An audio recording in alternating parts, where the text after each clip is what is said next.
پران شہر کے چندرن گٹا کے علاقے کیشوگری میں خاتون کا گلا کاٹ کر قتل کر دیا گیا، لاش کو آگ لگا دی گئی۔ ریاستی دارالحکومت شہر حیدرآباد کے علاقے کیشوگری چندرن گٹا میں رات دیر گئے ایک دل دہلا دینے والا واقعہ پیش آیا، جہاں ایک بجی نامی خاتون کو نامعلوم افراد نے بے دردی سے قتل کر دیا۔ قاتلوں نے بجی کا گلا کاٹ کر اسے موت کے گھاٹ اتار دیا اور بعد میں اس کی لاش کو آگ لگا دی۔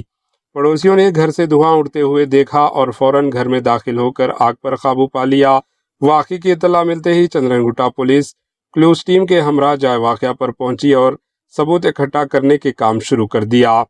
پولیس نے بجی کی لاش کو پوسٹ مارٹم کے لیے عثمانیہ دواخانہ منتقل کر دیا۔ پولیس نے مقدمہ درج کرتے ہوئے تفتیش کا آغاز کر دیا، جبکہ قتل کی وجوہات اور ملزمین کی شناخت کے لیے تحقیقات جاری ہے۔ Bureau report, AHN news.